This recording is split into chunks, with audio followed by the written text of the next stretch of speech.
I shouldn't say this. Fucking, I'm going to say it. I hate MMA fans. Oh yeah. It's because for some reason, all they want to see, and look, I want to see the violence, dude. You want to give the violence, right? Like that's what the sport is about.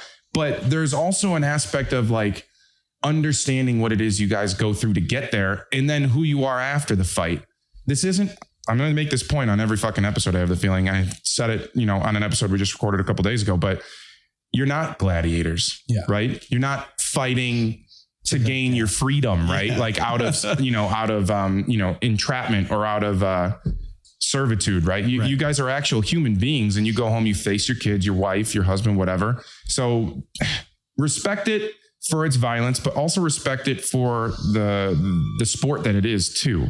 I don't know. Maybe as a fighter, you feel a little different about that. No, I think for sure it's definitely like a sport. It's super high stakes. Like there's not another sport out there that's more high stakes. Yeah.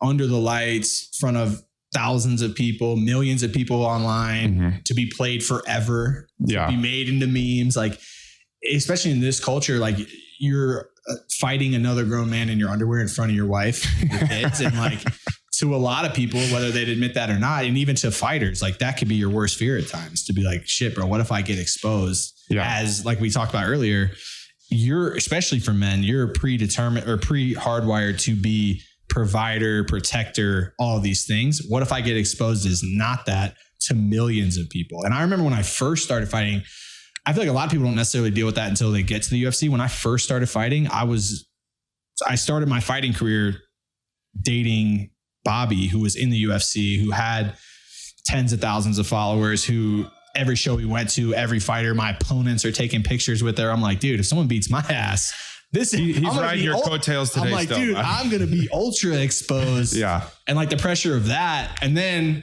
she wasn't fighting anymore, but then, okay, well, let me relax on the pressure. No, now I'm in the UFC. There's even more pressure. There's no stability in terms of like job security. Like this is at the end of the day, the way I provide for my family.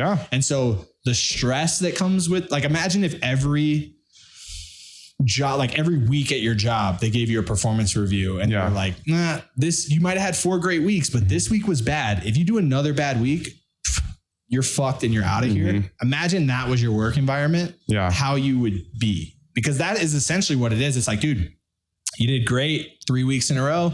You had a bad 3 days. If you do another bad 3 days, we're fucking getting someone else. You're speaking my language, dude. I've been unemployed for a little bit, so I know exactly what you're fucking talking about. I did this podcast because I'm like, what am I going to do? And you bring up such a good point that I think is the one component of why like these fans that we're describing never truly give the right respect. And they don't understand the level of vulnerability that you're describing right now. It's necessary though, isn't it? Yeah. I don't think they understand any of fighting. They just think fighting is fighting.